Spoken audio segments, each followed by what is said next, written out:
Meus queridos, vamos fazer uso das nossas Bíblias. Para isso eu convido aos queridos que possam abri-la no Evangelho escrito por Marcos, no seu capítulo de número 5. Nós leremos do versículo 21 ao versículo 24 e do versículo 35 até o 43. Estaremos estudando nessa noite sobre o milagre realizado com o filho ou com uma filha de Jairo. Então estaremos estudando um pouco sobre essa narrativa, essa história, este milagre. Começaremos Marcos 5, do 21 ao 24, e em seguida do 35 ao 43. E vou fazer isso porque no meio da conversa de Jesus com esse chefe da sinagoga, ele realiza mais um outro milagre, e depois ele finaliza a história desse milagre chegando na casa deste Senhor. O texto diz assim, versículo 21, quando Jesus voltou de barco para o outro lado, estando à beira-mar, uma grande multidão aglomerou-se perto dele. Então chegou um dos chefes da sinagoga, chamado Jairo, e logo que viu Jesus, prostrou-se aos seus pés. E lhe rogava com insistência, minha filhinha está prestes a morrer. Rogo-te que venhas e lhe imponhas as mãos para que seja curada e viva. O versículo 24. E Jesus foi com ele. Uma grande multidão o seguia e o comprimia. O versículo 35 agora. Enquanto ele ainda falava, chegaram pessoas da casa do chefe da sinagoga, a quem lhe disseram, a tua filha já morreu, porque ainda incomodas o mestre? Percebendo isso, Jesus disse ao chefe da sinagoga, não temas, crê somente. E não permitiu que o acompanhassem, com exceção de Pedro, Tiago e João, irmão de Tiago. Quando chegaram à casa do chefe da sinagoga, Jesus viu o alvoroço dos que choravam e lamentavam muito. E, entrando, disse-lhe, por que fazei alvoroço e chorai? A menina não está morta, mas dormindo. E começaram a rir dele. Ele, porém, fez com que todos saíssem, tomou consigo o pai e a mãe da menina e os que o haviam acompanhado. Entrou onde a menina estava e, tomando-a pela mão, disse-lhe, Talita cumi, que quer dizer, menina, eu te ordeno, levanta-te. Então a menina, que tinha 12 anos de idade, levantando-se imediatamente e começou a andar. E todos foram tomados de grande espanto. E ele lhes ordenou expressamente que ninguém soubesse disso. E mandou que desse de comer a menina. Que Deus aplique esta porção em nossos corações. Meus queridos, que você, se puder ficar com a sua Bíblia aberta, fique à vontade. Meus queridos, nessa noite, olhando para esse texto, estaremos falando sobre lições de um milagre. Lições de um milagre. O capítulo 5 de Marcos, ele começa, Jesus, ele estando numa localidade chamada Gadara, e estando nesta localidade, ele, inclusive, era uma terra de pessoas possuídas pelo demônio, por Satanás, e aquela região era uma região muito doente. E Jesus, ele entra na cidade, naquela região de Gadara, e ele liberta um homem possesso por uma grande quantidade de demônios, e aquele homem, ele é livre daquele tormento. Os demônios saem do corpo daquele homem, entra no corpo dos porcos, os porcos se precipitam no mar. Eu sei que Jesus sai de Gadara através de um pedido. As pessoas pediram para ele ir embora. Ou seja, ele não era bem visto ali, naquele local. Aí, quando você chega aqui, por volta do versículo 21, Jesus ele volta para as regiões de Cafarnaum, e ele está naquela região e diz que ali um homem pede para que ele o seguisse. Enquanto, pouco tempo atrás, alguém pede para ele sair das suas terras, noutro lugar, noutra localidade, alguém já pede para que Jesus ele lhe acompanhe. Né? Então, você vai observar nitidamente que enquanto uns rejeitam a Cristo, outros estão pedindo a sua liderança e pedindo a sua direção, né? E que ele venha a ele. Então, quando nós olhamos para o versículo 21, nós vamos encontrar Jesus, ele estando diante de uma multidão que o oprimia, e ali Jesus ele é desafiado, ele é procurado, melhor dizendo, por um homem, que este homem tinha uma filha doente, e que ele necessitava que Jesus fosse até a sua casa e curasse a sua filha. No caminho para esse milagre, acontece uma interrupção. Como diz alguém, aconteceu um atraso. Uma mulher que havia há 12 anos com fluxo de sangue, uma mulher com hemorragia, ela toca em Jesus e é curada daquele mal. Eu sei que antes dele ir até a cidade, o local onde Jairo morava, ele realiza mais um outro milagre. Então, é sobre esse milagre que Jesus realiza na filha de Jairo que nós queremos falar nessa noite. É sobre algumas lições. Eu não tenho aqui a pretensão de falar sobre todas as lições que essa história, que esse milagre, ele tem. Mas destacar alguns que eu entendo que sejam assim importantes para que a gente venha aprender nessa noite. Então, o tema do sermão é aprendendo com o milagre, ou então lições de um milagre. Pastor, qual é a primeira lição que nós podemos aprender com este milagre de Jesus, ele curando a filha de Jairo, que o texto diz que é uma menina, mas lá no finalzinho você vai perceber, diz que ela tinha 12 anos de idade, já era dentro da cultura judia, já era uma mocinha preparada para casar. O judeu, a mulher casava muito cedo. Então não era mais uma menina de colo, já era uma mocinha. No nosso mundo aqui hoje diz que era uma adolescente, alguém já na entrada da sua adolescência. A primeira grande lição que nós podemos aprender com esse milagre, com esse texto, é que muitas vezes Jesus nos chama pela dor. O texto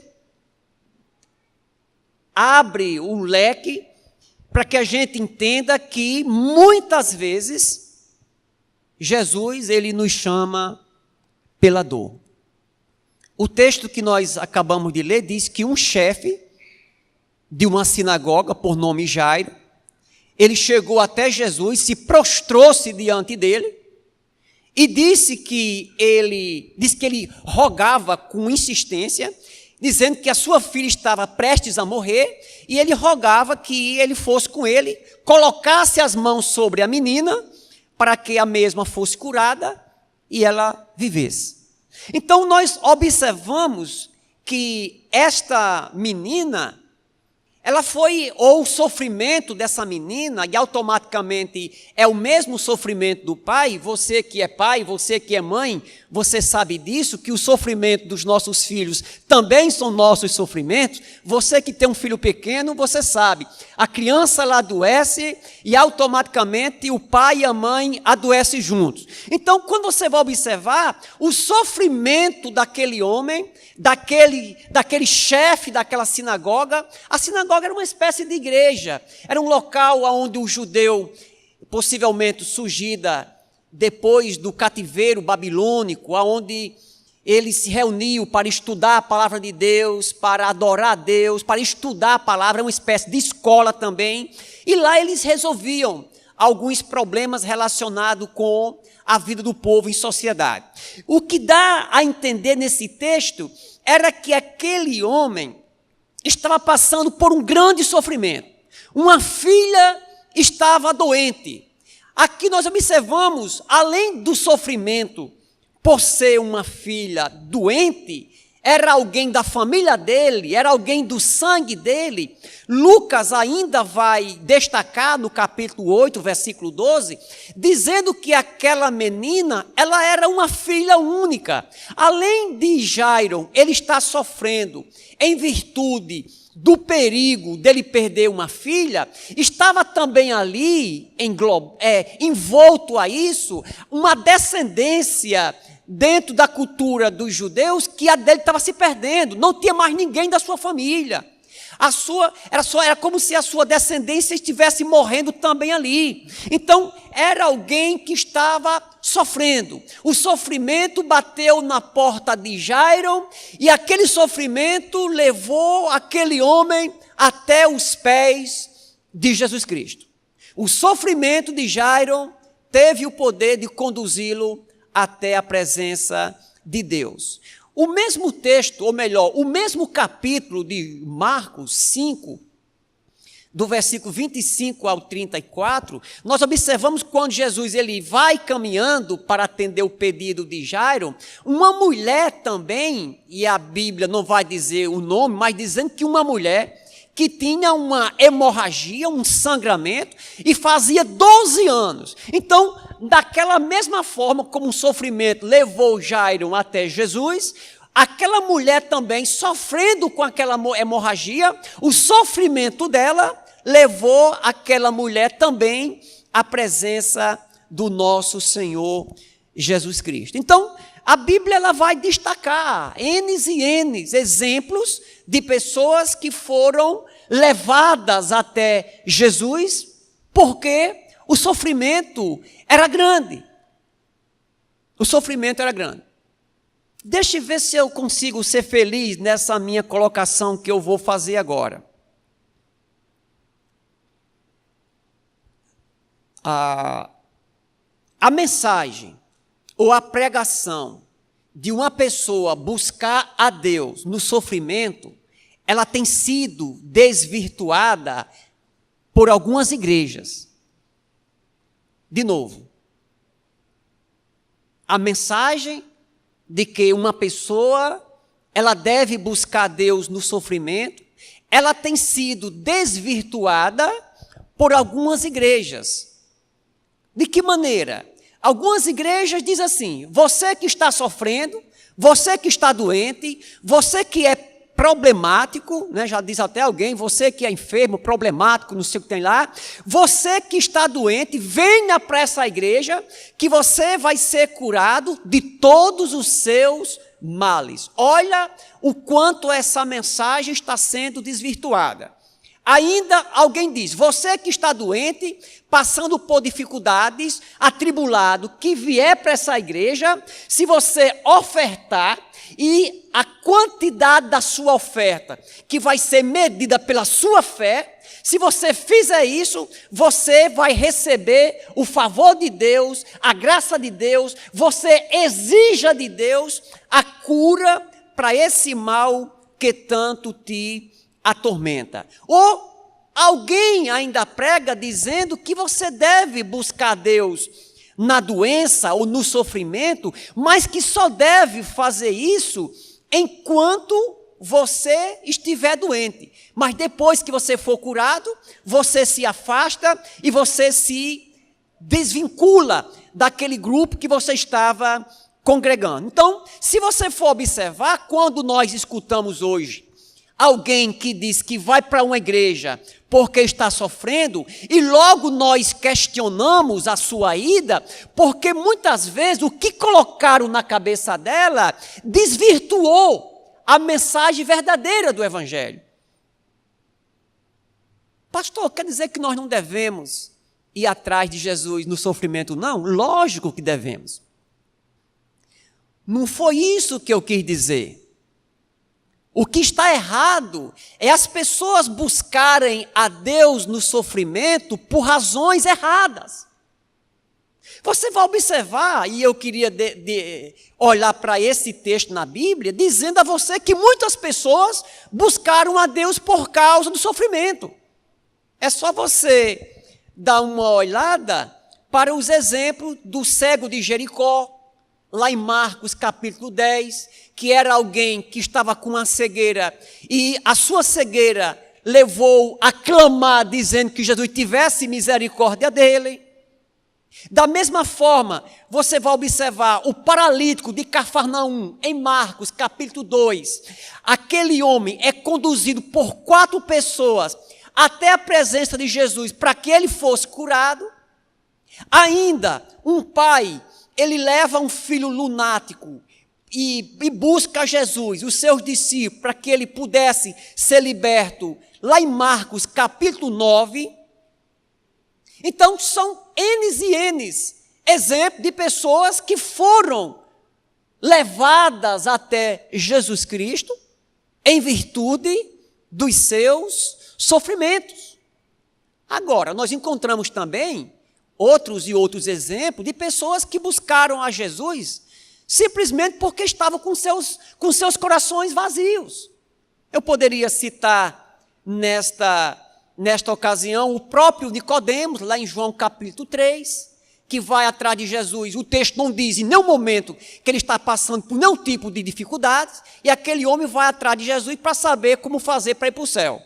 Depois disso, nós temos o exemplo de Zaqueu, que Zaqueu vai procurar Jesus Cristo e vai atrás dele também com a curiosidade de conhecê-lo. E ainda o jovem rico, lá em Mateus 19, que vai atrás de Jesus, atrás de saber o que fazer para ser salvo. Então você vai encontrar pessoas buscando a Jesus no sofrimento e outras pessoas buscando a Deus simplesmente por encontrar-se com seu coração vazio de Deus e buscando em Deus uma solução para a sua vida eterna. O que nós entendemos é que o sofrimento, como disse alguém, as aflições, elas pavimentam o caminho para nós irmos a Jesus. Que algumas vezes o sofrimento, os sofrimentos, as tribulações, algumas vezes são a própria voz de Deus. Elas são bênçãos quando nos levam até a pessoa de Jesus Cristo. Então, a primeira grande lição que nós aprendemos nesse texto é que muitas vezes nós somos levados a Jesus através do sofrimento. E se eu perguntasse aqui nessa noite, quem foi que veio para a igreja, que foi evangelizado, mas que foi um sofrimento, que Deus trouxe ele no anzol para a igreja, talvez nós passássemos aqui boa parte da noite, ouvindo pessoas dando testemunho, de muitas delas que chegaram na igreja, ouviram uma palavra, e dessa palavra elas também tiveram seus corações convertidos. Se é de correr para um punho de uma rede e se enforcar, se é de correr para uma caixa de remédio e tomar e cometer suicídio, se é de correr para um terreiro de macumba, ou se é de correr para um desespero, corra para os pés de Jesus. Foi o que o Jairo fez. E estando na presença de Deus, através do seu sofrimento, ele também encontrou salvação. Logicamente que eu não sou louco de dizer que sofrimento salva. Sofrimento nunca salvou ninguém. Aliás, o único sofrimento que salvou alguém foi o sofrimento de Jesus na cruz. Então, a primeira grande lição é que os sofrimentos, eles podem nos levar a Deus. A segunda grande lição que encontramos nesse texto. A primeira é que muitas vezes nós somos levados a Jesus pelo sofrimento. Jairo foi levado até Jesus porque a sua filha estava para morrer e aquele homem foi até a presença do Senhor. A segunda grande lição é que para irmos a Jesus, sempre enfrentaremos alguns obstáculos. Sempre enfrentaremos alguns obstáculos. O texto vai dizer que Jairo, ele era chefe de uma sinagoga, era um líder religioso, era alguém importante, era uma pessoa de status, era uma pessoa, talvez, uma das pessoas mais queridas da cidade, era uma pessoa de uma importância muito grande. Então, aqui nós observamos que o Jairo, ele começou a enfrentar algumas dificuldades para ir até Jesus. Ele teve de se rebaixar, por ser um grande líder, e buscar Jesus. Ainda, a dificuldade que ele enfrentou é porque os seus colegas, que na cidade, em muitas cidades também tinham sinagoga, aqueles homens, os próprios chefes das sinagogas, os fariseus, as pessoas religiosas, as lideranças da época, elas já estavam se preparando para matar Jesus. Então, Jesus, ele era mal visto por esses líderes religiosos. Por quê? Jesus, ele curava dia de sábado, Jesus se dizia que era igual a Deus, Jesus criticava a maneira, digamos assim, hipócrita que aqueles líderes, eles viviam. Então, o próprio Jairo, ele buscando a Jesus, talvez ele pensasse assim: o que é que eu vou dizer amanhã, quando eu me reunir com alguém que ficar sabendo que eu fui atrás desse Jesus? Que eles estão procurando matar ele e agora eu vou atrás desse homem. O que é que vão dizer de mim? Mas Jairo não colocou nada disso como se fosse um grande empecilho. Da mesma forma, Nicodemos, lá em João capítulo 3, diz que ele era um príncipe dos judeus. E aquele homem foi buscar Jesus também. Na verdade, aquele homem, ele enfrentou alguns obstáculos para estar diante de Jesus.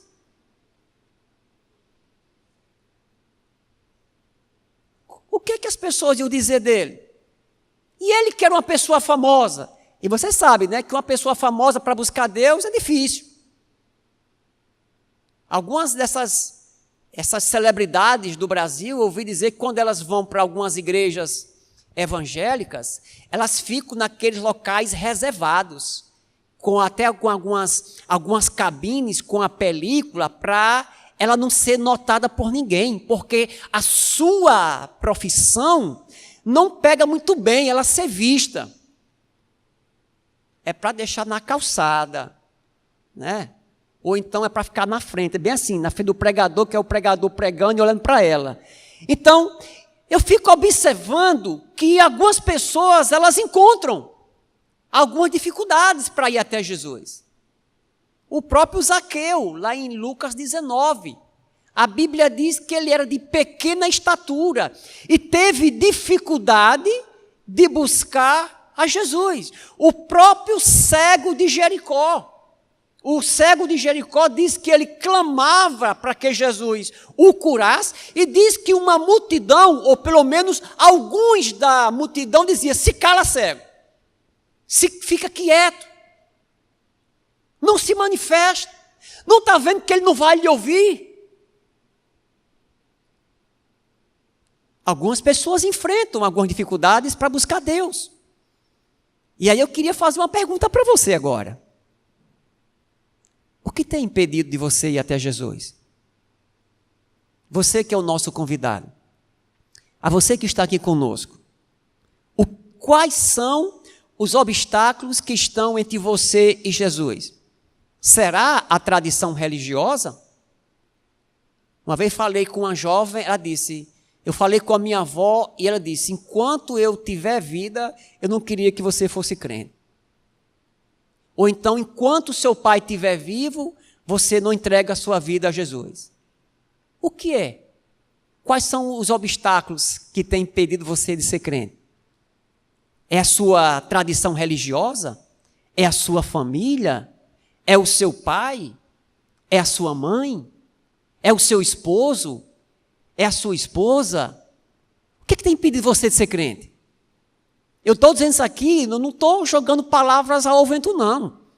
Algumas vezes aqui em Apodi, eu tenho escutado testemunhos de pessoas que dizem, pastor, eu não sou crente ainda por causa da minha esposa. Eu não sou crente ainda porque o meu namorado não deixa. A minha namorada não deixa. Diz, se eu for crente, ele me deixa, ela me deixa. Será que é o seu trabalho que tem sido o empecilho de você ser crente? Será que não é a farra? Ou melhor, é o pecado, muitas vezes, que tem sido um empecilho. Ouvindo a conversa de um camarada muito machista, criticando um outro amigo, que a esposa dele era crente, ele diz, cabra frouxo, permitir que a esposa seja crente. Então, eu queria que você perguntasse, teve outro motivo, ou tem um outro motivo, que impede você de buscar o Senhor? Eu queria desafiar você nessa noite, a vencer todos os obstáculos, e correr para Jesus. A salvação da nossa alma, ela é individual. Quem estará prestando conta com Deus é você. Pastor, mas o meu esposo disse, se eu for crente, eu não vou para a igreja. Seja crente em casa. Porque se ele não deixar você ser crente na igreja, Deus vai matar ele um dia. Ou converter o coração dele. Nada e nem ninguém pode ser um empecilho, um obstáculo tão grande que impeça você de servir a Deus. De servir a Deus. Uma outra grande lição que esse texto ele nos ensina, que esse milagre nos ensina, é que devemos buscar Deus com humildade. Primeiro, nós devemos entender que Deus nos chama também pelo sofrimento. Entendendo que para seguirmos a Deus ou para irmos até Jesus, nós enfrentamos alguns obstáculos. E terceiro, devemos buscar Deus com humildade. Olha o que diz o versículo 22. Então chegou um dos chefes da sinagoga, chamado Jairo, e logo que viu Jesus, prostrou-se aos seus pés. Note que Jairo, ele deixou de lado os seus status, a sua posição de um chefe religioso, de todo o seu respeito, a sua fama na cidade. E aquele homem, humildemente, deixou de lado tudo aquilo que ele tinha. E prostrou-se aos pés de Jesus. E buscou ajuda. Aquele homem, ele tinha na sua mente que ele reconheceu que Jesus, ele era maior do que qualquer líder religioso, estatal, que pudesse existir. Era um homem que, humildemente, ele colocou isso no seu coração. Eu não sou ninguém. Eu não sou nada diante deste homem. Eu não vou aqui me impor. Eu não vou aqui me impor diante da minha posição e exigir alguma coisa de Deus. Exigir alguma coisa de Deus. Tiago, um escritor do Novo Testamento, no capítulo 4, versículo 6, ele diz, todavia, ele nos dá maior graça, porque ele diz, Deus se opõe aos arrogantes, mas dá graça aos humildes. Eu estava lembrando, estudando essa passagem, de uma outra passagem, lá no Velho Testamento, de um camarada que, por pouca coisa, não perdeu a sua bênção por causa ou por falta de humildade. Lá em 2 Reis, capítulo 5, do versículo 1 ao versículo 19, narra a história de um homem, de um comandante do exército da Síria, chamado Naamã. Ele era um camarada muito poderoso, era um vitorioso de guerra, era alguém de um conhecimento, ou melhor, reconhecido naquele país, mas a Bíblia diz que ele era leproso. e através de uma menina que morava em sua casa, uma judia, essa menina disse, se esse homem for até onde um homem de Deus mora, o profeta Eliseu, ele vai ser curado. E ele chega com uma comitiva até onde Eliseu estava, e Eliseu disse, rapaz, você vá tomar um banho, tome 7 banhos lá naquele rio acolá, o rio Jordão. Aí diz que o Naamã se exaltou-se, se indignou-se. Como é que pode? Eu não vou tomar banho nessa água suja, não. Os nossos rios, lá onde nós moramos, são rios mais limpos do que esse. E eu pensei que esse homem, ele ia me esperar aqui de pé, e em pé ele ia clamar a Deus, e Deus iria me curar. E disse que ele saiu indignado. Um dos seus oficiais disse, mas pai, esse homem não pediu nada difícil demais o senhor, não. Quanto mais apenas mergulhar nessas águas. E disse que ele parou, a arrogância caiu, a exaltação saiu, e disse que humildemente ele fez aquilo que Deus determinou, e voltou para sua terra curado.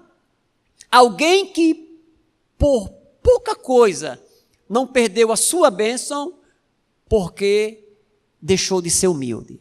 Então, devemos buscar a Deus com humildade.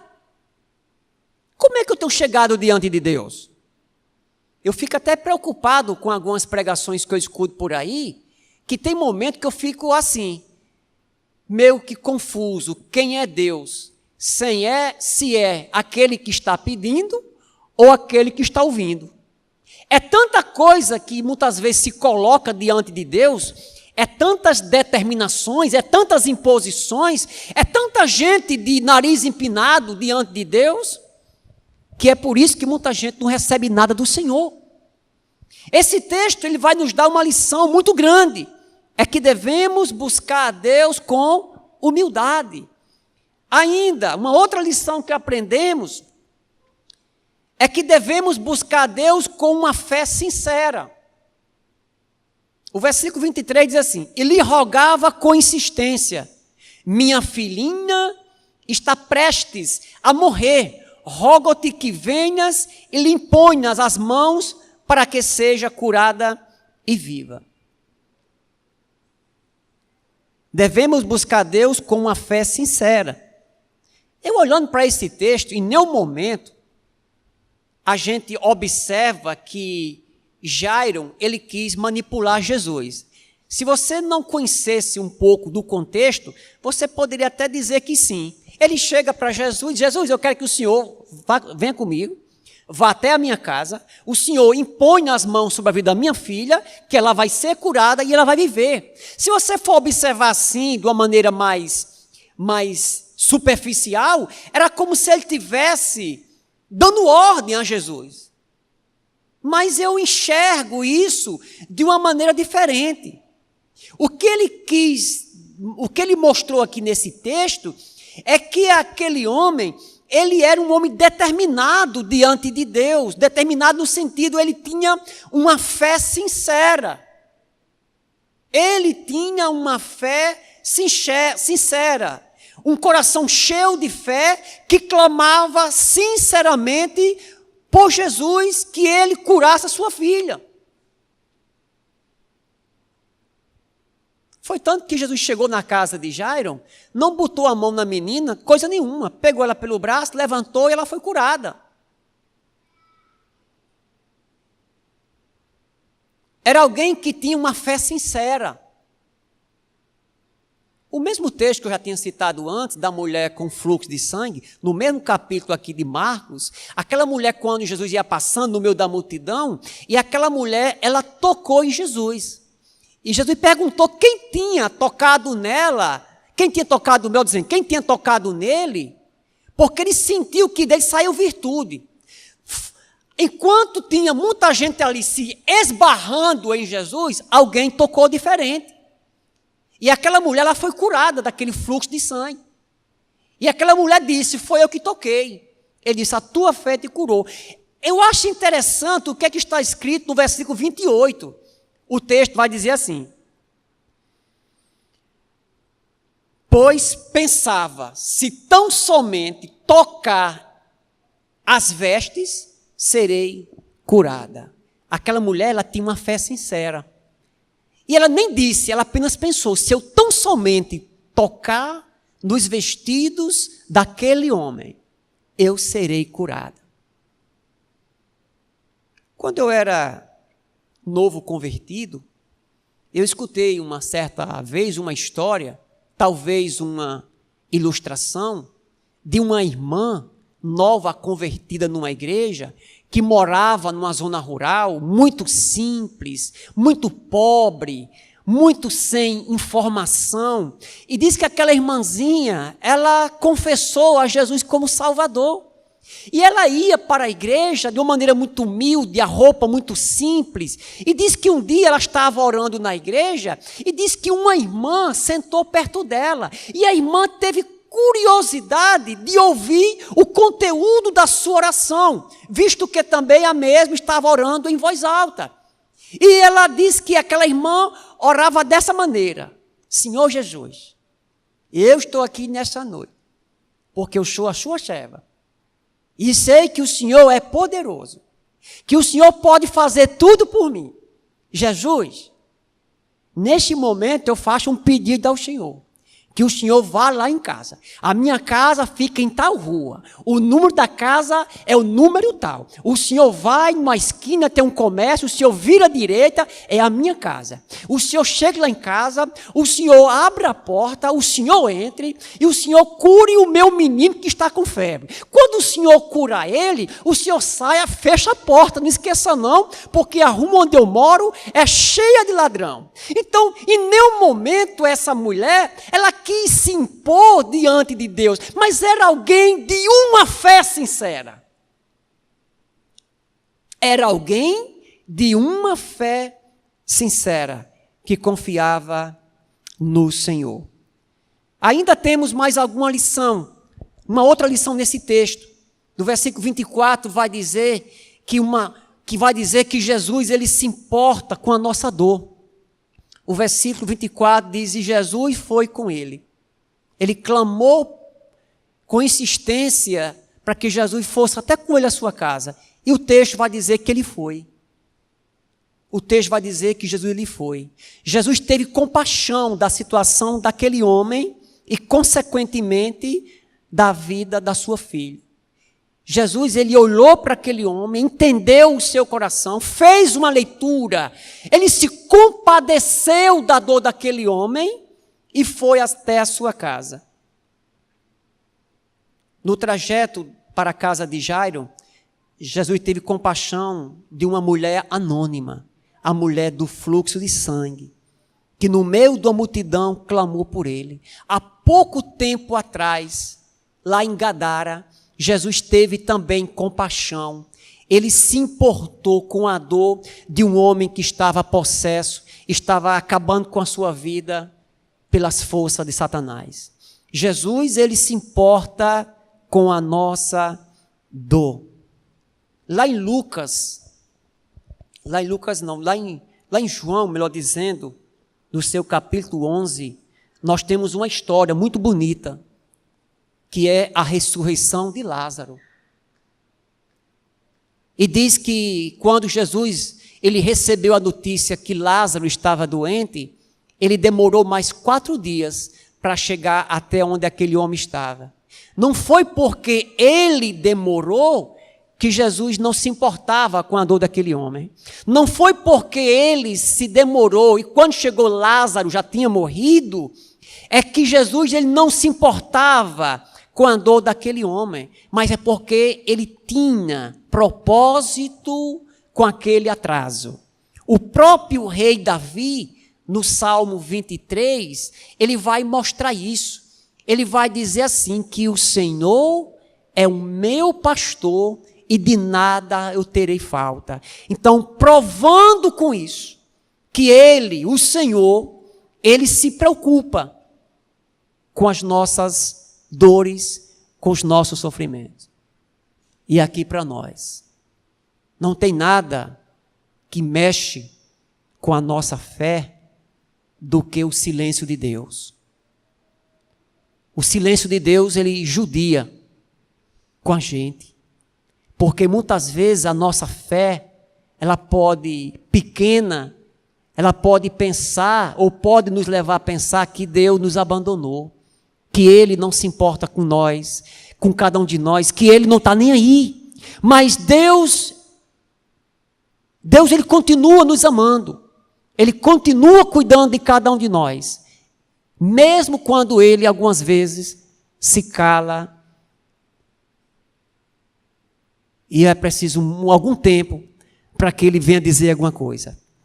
Então, uma outra lição que aprendemos é que Ele, Jesus, Ele se importa com a nossa dor. E para encerrarmos, como eu falei aqui, eu não tenho pretensão nenhuma de esgotar todas as características ou as lições desse texto. Mas, só para a gente encerrar, eu ainda queria destacar ainda uma outra grande característica, ou uma outra grande lição, melhor dizendo, nesse texto. É que nada foge do controle de Deus. Do versículo 35 ao versículo 43, o texto vai dizer que Jesus chega à casa daquele homem, aonde, e tem mais, quando ele estava se dirigindo para lá, alguém para e diz: tenha calma, Jairo, não incomode mais esse homem, porque a sua filha já morreu. A sua filha já morreu. E aqui nós encontramos uma grande exortação de Jesus. Olhou para aquele homem e disse: não temas, creia somente. Então, nada foge do controle de Deus. Do versículo 35 ao 40, Jesus, ele continua no controle das coisas, mesmo que as más notícias cheguem. Alguém chegou e disse: a sua filha morreu. Não é porque a filha de Jairo morreu que Jesus deixou de estar no controle de todas as coisas. No versículo 40, quando ele chega na casa de Jairo, ele encontra uma grande confusão, né, uma grande confusão mesmo. Era um chororô muito grande. E naquele tempo, irmã Jessuí, tanto tinha pessoas chorando por ser amiga, parente da pessoa que tinha morrido, como tinha aquelas pessoas que eles contratavam, as carpideiras, que eram pessoas que choravam de maneiras profissionais. Elas choravam para ganhar dinheiro. E diz que estavam lá uma confusão, todo mundo chorando. Até hoje, Paulo, tem algumas pessoas que eu acho que não estão ganhando nada, mas que são profissionais para chorar enterro. Elas choram aqui, mas dentro de 3 minutos, estão tomando café, estão brincando, contando piada. Aí quando chega perto de um parente da vítima, ela começa a chorar. Chora, parece que é alguém íntimo da família. Aí você pergunta: você é o cara que não sei nem quem é uma pessoa que eu sei que mora nessa rua. Então, você vai observar que mesmo diante desse momento, o texto vai dizer que alguns riram. Alguns riram dele. Quando ele diz que aquela menina não estava morta, mas apenas dormia, diz que alguns riram, numa demonstração de incredulidade. Nada foge ao controle de Deus, mesmo apesar das más notícias, mesmo apesar da incredulidade, mesmo quando o impossível bate à sua porta. No versículo 41 e 42, o texto diz assim: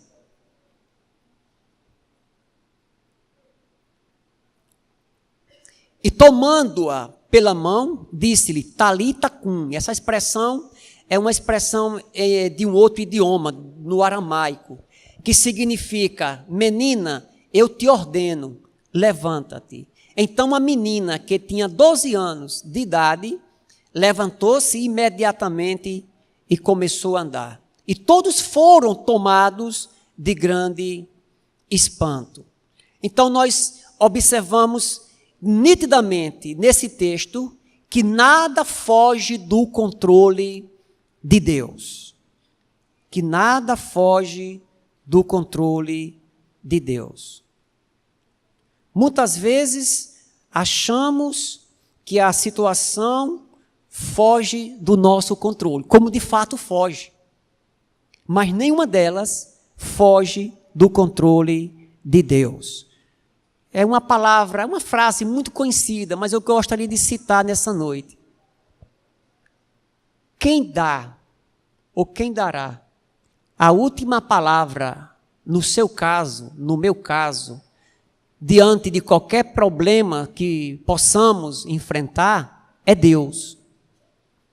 Tem até uma música, né, que está fazendo bastante sucesso, que diz quem vai dar a última palavra, quem dá a última palavra não é o médico, quem dá a última palavra não é o advogado, quem dá a última palavra não é o zagoreiro, mas quem dá a última palavra nas nossas vidas é o nosso Deus. Concluindo, aprendemos com este milagre que, muitas vezes, Jesus nos chama pela dor, que para irmos a Jesus, temos de enfrentar alguns obstáculos, que devemos buscar a Deus com humildade, que devemos buscar a Deus com uma fé sincera, que Jesus se importa com a nossa dor e, por último, que nada foge do controle de Deus. Que Deus aplique esta porção em nossos corações.